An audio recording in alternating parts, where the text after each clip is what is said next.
Hey, Warrior fans, Scott again. As you know, ordinary man, but an extraordinary fan. And I'm here for another edition, same day edition of DUBS Playoff Watch. I thought it would be fun if we focused just on some highlights over the last two games and maybe a little closer examination of what the Warriors do and how they execute. And I thought that would be something fun, maybe more fun to actually walk through and visualize. So let's see how this goes. Wish me luck. Back again. My apologies. Actually, I thought it better if I go ahead and show some of Coach Kerr's comments following last night's game. Let me do that first, and then we'll get into the highlights. Maybe that'll make some of us feel a little better who's struggling with last night's loss.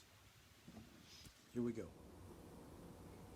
Steph is in such great shape physically, but do you see him get frustrated when he has that human moment of running out of gas? No, he doesn't. He doesn't show frustration. He just the beauty of Steph is he just plays. Whether he's scorching hot or ice cold, he pretty much just goes and continues to battle and fight his way through everything. But yeah, I mean, a back-to-back, of this nature, it's going to take something out of him. I mean, you guys know the stats. I mean, he runs something like 5.5 miles every single night. So, if you're at home, try running back-to-back 10Ks and see how you feel. He expends so much energy flying around the floor, and so back-to-back with a lot on the line, playing 36, 37 minutes. That's a lot. But again, this is the point in the season where we've got to do what we've got to do, and we just couldn't get it done tonight. Steve, James Hill with BNC Sports. When you look at Curry and also Wiggins, they provided that 1-2 punch. Can you talk a little bit about what you see when you look at those guys out there? Just guys who battle, guys who compete and battle. And I've said this about Wiggs many times, but he's there every night for us. Never misses a game.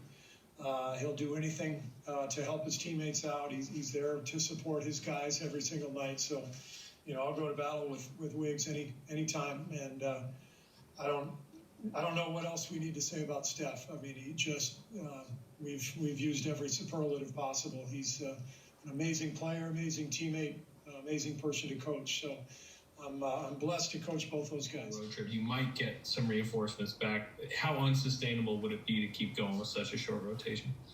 Well, it doesn't matter if it is or not. It's all you can do is play, with the guys who are here.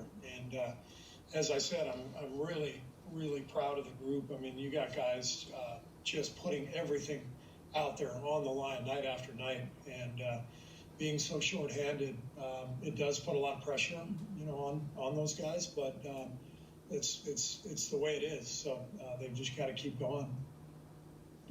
Steve, how much of an impact, if at all, did you think that flighting delay had in knocking you guys out of a rhythm? Oh, I don't think so at all. I don't think it played a role. How often in your career has that happened, where the lights just go out somewhere? Maybe a handful of times. Yeah, I mean, I can't remember the last one. When you talk about guys just putting it all on the line, would you specifically identify Draymond there with what he's giving you physically? Yeah. Draymond is amazing. Just night after night, he's playing at such a high level at both ends of the floor. Leading our team emotionally. He's just been amazing, and he was amazing again tonight.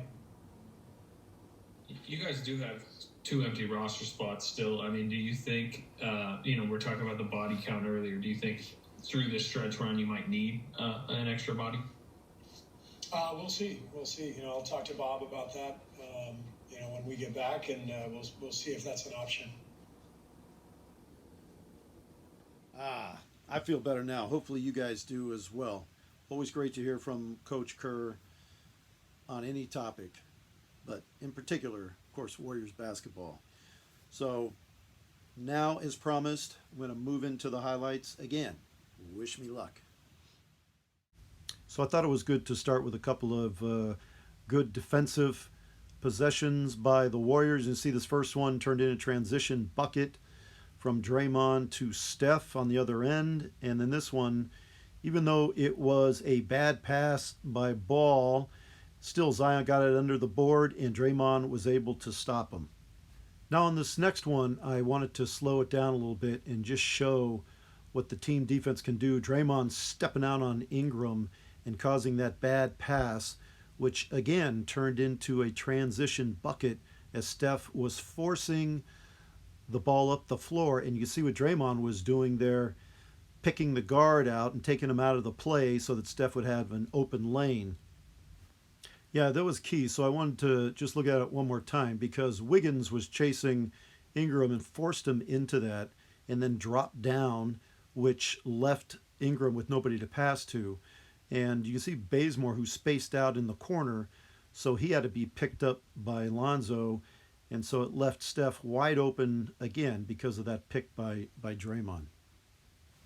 Now I wanted to take a look at this next defensive possession here, because you can see the five for the Pelicans drove in the middle of the lane, and Draymond with perfect positioning, hand up, vertical, drops back on the contact, no foul called, and prevents him from making what would be a dunk or an easy layup. Now on this next defensive possession, I wanted to kind of focus on what Wiggins was doing to Ingram the entire game, and actually both games, even with knee soreness, battling through that, has played tremendous defense. And look how he fought over this screen twice and then came back, recovered to block Ingram's shot. Tremendous. Once again, take a look at Wiggins on Ingram and how he's sliding his feet, pressuring him, bodying him without fouling him, and just making life difficult on Ingram, forcing him to kick the ball out. He just did an outstanding job of playing defense, as he has done, I should say, all season. Now, jumping ahead to game two, I want to focus on Draymond again. We can focus on him every single possession, either offense or defense. But look at how he maintains position without fouling Zion and literally just strips him of the ball. Tremendous, tremendous defensive play to give the Warriors a possession at a critical time towards the end of the game as well. Just can't say enough about the contributions that Draymond Green makes to the Warriors on every single possession. Once again, let's focus on Draymond's outstanding defense.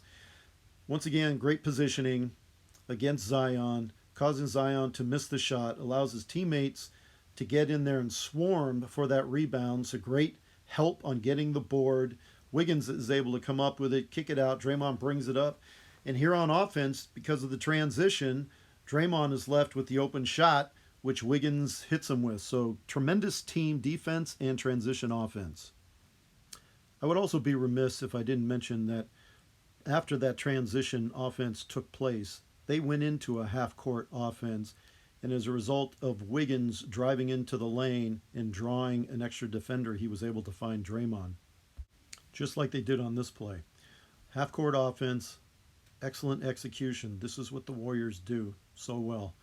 Looney kicks it up, Draymond showing patience, and Looney is setting a pick at the elbow, at the high elbow, but it's really the jab step which faked out Alonzo Ball that Wiggins executed that got him to look for a split second. Then he went backdoor, and because of Draymond's patience at the high post, he waited for that backdoor cut along the baseline and hit him for a wide open shot.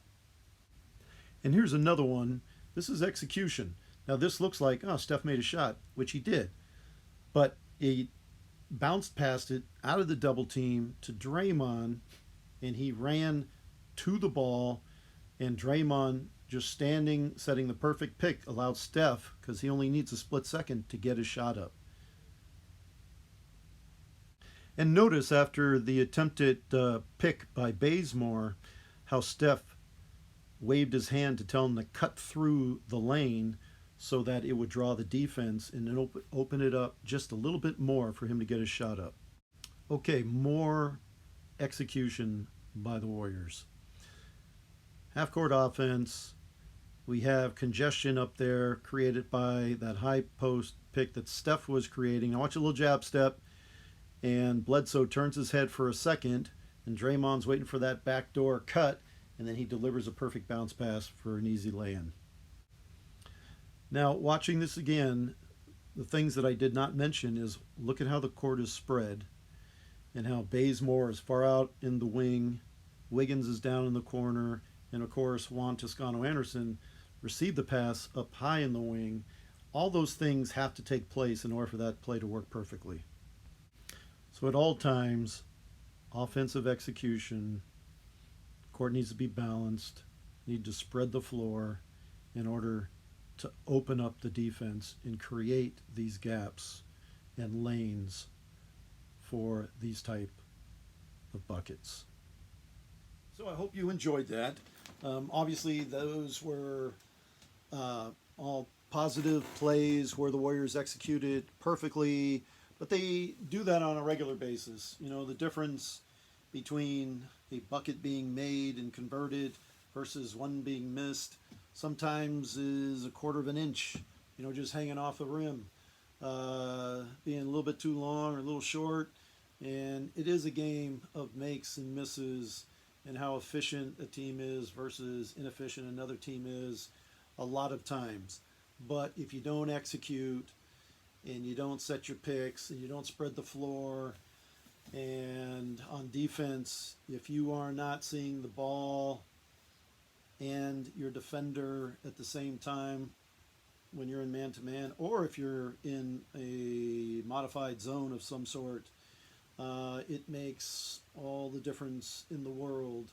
And always trying to know where your defender is by physical contact. All those things are critical, and it's minutia, and if you don't look for it and you don't see it, you may think it doesn't happen, but it happens in every single possession. And just a little bit of difference or just making a small mistake is sometimes the difference between a win and a loss. So as I mentioned, showed you all the positives. Last night's game ended horribly for the Warriors. They were right there. It was a tough game. Both teams played well. Sure, the no call on Wiggins' drive where the defender clearly had his left arm, so all he could do was go up with one hand, and no foul was called, at least in favor of the Warriors, I should say. And the clear path, that was the Warriors got the offensive rebound, and Mulder was going to kick it out to Curry, who was open. That would have been a great play. Little did he know that Zion had not given up on the play and was going to strip him.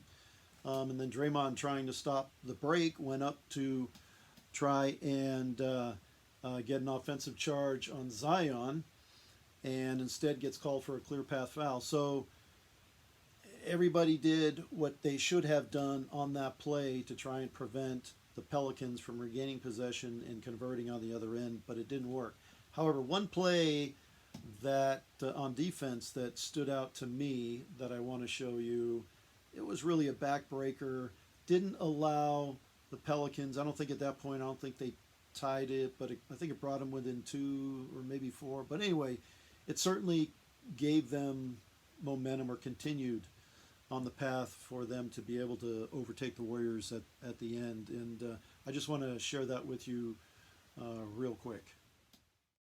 So on this play, 5 minutes left in the game, the Warriors are on defense, and yeah, it was a 4-point game.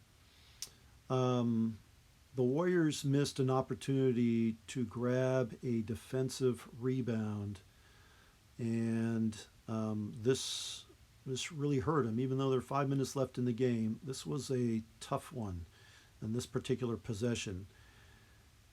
You can see that Mulder sagged way off a ball, which is fine, but then he sprinted out to challenge the shot. Now, even though Ball missed the shot and the Warriors were converging underneath, we had 4 guys underneath to try and get that board. The Pelicans were able to come off with the offensive rebound. Now, Mulder did not charge in to try and get that rebound. He was already starting to sag to get downward. Now, you see Bazemore went out to challenge Jackson Hayes' shot, and as a result, he goes by him. He's not going to block Jackson Hayes' shot at that point. So when you go up to challenge that, you've got to land and stay in front and box out, which he failed to do on that particular possession. Now, to Bazemore's credit, he blocks a lot of shots that he challenges or causes deflections, certainly makes it difficult. But if you're going to land past somebody like Jackson Hayes, it's unlikely you're going to be able to block his shot to begin with. It's going to more than likely end up with him having the opportunity to grab that offensive board. In this case, he was able to dunk it back in because nobody was there in the lane to stop him. Everybody else had their backs turned trying to box out the other guys. Okay, well, that's it for me today, and just from this fan's perspective. So, hope you enjoyed it. And didn't mean to leave it on a negative note, but just being realistic with, how tough that game ended. Warriors played great. Again, they're playing with 8 guys. They had to be exhausted back to back. I think they've done an amazing job and have played as hard as anybody can play at this point. I'm just happy that they get a day's rest. Hopefully, Pascal may join him, but I keep seeing questionable, and he may return, so I don't have my fingers crossed. Oubre still looks like he may miss the rest of the season, although that's not final yet either. But the Warriors can use some relief. They can use another man or 2 off the bench, to say the least. Anyway, let's hope it goes well for the remaining homestand. Fans be loud, enjoy, and let's go Warriors and Dub Nation. And thank you again for joining this edition of Dub Playoff Watch. And everybody stay healthy out there.